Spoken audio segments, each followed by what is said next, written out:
আজকে নতুন ভিডিওতে আপনাদের স্বাগত জানাচ্ছি। আশা করি আপনারা অনেক ভালো আছেন। আজকে যারা আমার ফেসবুক পেজে দেখছেন, পেজটি ফলো করে দিবেন, আর ইউটিউব চ্যানেলে যারা দেখছেন চ্যানেলটি অবশ্যই সাবস্ক্রাইব করে দিবেন।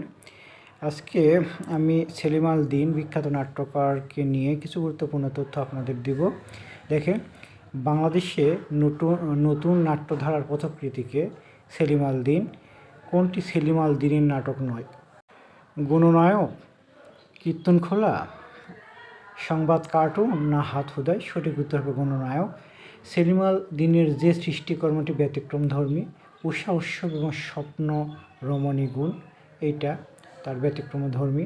সেলিম আল দীনের নাটক কোনটি? সঠিক উত্তর স্বর্ণ বোয়াল। এরপর দেখেন, যৌবতী কন্যার মন, ইম্পর্টেন্ট একটা নাটক, এটা অনেকবার এসেছে। সঠিক হচ্ছে রচয়িতাকে সেলিম আল দীন। কোনটি সেলিম আল দীনের রচিত নাটক? সঠিক উত্তর বনপাংশুল। সেলিম আল দীন রচিত নাটক হচ্ছে, তার মানে কোনটি সেলিম আল দীনের নাটক? দেখেন, হাত হুদাই। সেলিম আল দীন রচিত চাকা একটি কাব্যনাট্য। হ্যাঁ, সেলিম আল দীনের চাকা একটি কাব্যনাট্য, এটা থেকে কিন্তু মুভিও তৈরি করা হয়েছে। এরপর দেখেন যে সেলিম আল দীনের নাটক কোনটি? সঠিক উত্তর হচ্ছে কেরামত মঙ্গল। এটা খুব ইম্পর্টেন্ট, ভালো করে পড়ে নেবেন।